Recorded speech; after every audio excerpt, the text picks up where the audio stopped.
वस्तुतः न कुछ सुख कुछ है न दुख कुछ है, ये सब मन की मान्यता है। उद्योग करने के बाद भी यदि सुख दुख प्राप्त हो तो चिंता नहीं करके भगवान की इच्छा मान करके और उसको स्वीकार कर लेना चाहिए। हमने तो खूब मेहनत की पर अपेक्षाकृत लाभ नहीं मिला, कोई बात नहीं, भगवान की इच्छा नहीं होगी। देखो, अपनी जीवन को दो बातों के ऊपर डाल दो, बहुत ध्यान से सुनना। अपने जीवन को दो बातों के बीच में छोड़ दो, एक भगवान की कृपा और एक भगवान की इच्छा। हमने जो चाहा वो मिल गया तो भगवान की कृपा, और हमने जो चाहा वो नहीं मिला तो भगवान की इच्छा। बात समझ गए ना? जो हमें चाहिए वो मिल रहा है तो क्या समझे? भगवान की कृपा हो गई। और हमने जो चाहा वो नहीं मिला तो क्या समझे? बोले भगवान की इच्छा ऐसे ही होगी। तो भगवान की इच्छा और भगवान की कृपा के बीच में जीवन डाल दो, आपका जीवन आनंद से भरा रहेगा, जीवन में विषाद नहीं होगा, जीवन में दुख नहीं होगा। और जीवन में जब ज्यादा सुख आए तो एक बात ध्यान रखें कि मेरे पुण्य नष्ट हो रहे हैं, क्योंकि सुख आता है पुण्य के प्रभाव से और दुख आता है पाप के प्रभाव से। तो सुख आए तो ये अनुभव करें कि मेरे पुण्य समाप्त हो रहे हैं, और दुख आए तो ये समझें कि मेरे पाप समाप्त हो रहे हैं। तो दुख आए तो ये समझेंगे पाप समाप्त हो रहे हैं तो कम दुख होगा कि चलो अच्छा ये पाप है कट जाने दो, ज्यादा परेशान नहीं हो गए।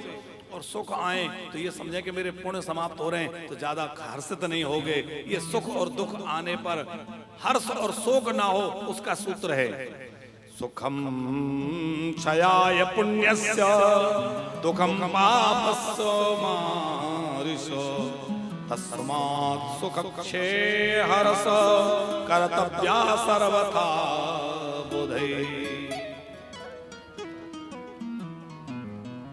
बुधई माने विद्वज्जन जो हैं, विद्वान लोग जो हैं, वो सुख और दुख में समान रहते हैं।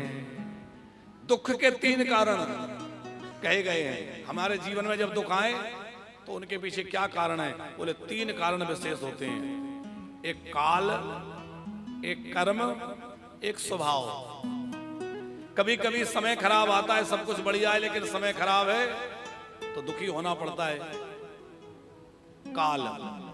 कभी कर्म के कारण दुख आता है, हमारे कुछ कर्म ऐसे थे जिनके कारण दुख भोग रहे हैं, तो काल, कर्म। और तीसरा कारण है स्वभाव। कुछ लोगों का स्वभाव ऐसा होता है कि वो जहां जाएंगे परेशान ही रहेंगे। है?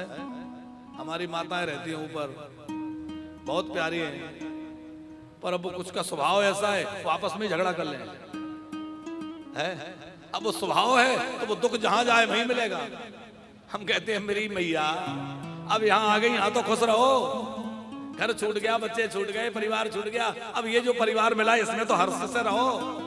और स्वभाव,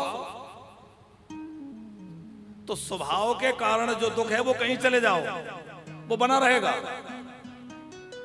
अब वो बहू रानी ने भोजन बनाया और सासू को अच्छा नहीं लगा तो पूरा मूड ऑफ हो गया, बोले अरे क्या बना के रखा है, क्या अपने मायके में ठीक से बनाना भी नहीं सीखी, 10 बात सुना दी, तो पूरे दिन बहू का भी मूड खराब।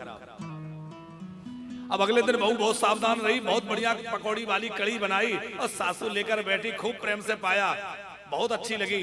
फिर बुलाया बहू। अब बहू डर रही है कि अब क्या हो गया, मैंने इतने अच्छे से बनाई, इतनी अच्छी कड़ी बनाई, ये बता कल ऐसी नहीं बना सकती थी, कल क्या हो गया था तुझे? फिर चालू, अरे आज अच्छी बन गई, आज तो खा ले, पर आज इस बात को लेके झगड़ रहे कि कल अच्छी क्यों नहीं बनाई थी। तो वो स्वभाव झगड़ा करने का।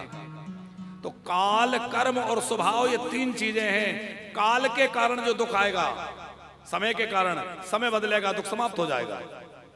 कर्म के कारण जो दुख आएगा वो कर्म का भोग पूरा हो जाएगा, दुख समाप्त हो जाएगा। पर स्वभाव के कारण जो दुख है वो दुनिया में कहीं चले जाना समाप्त नहीं होगा, क्योंकि वो स्वभाव हमारा वैसा है, वो हमें स्वभाव बदलना पड़ेगा।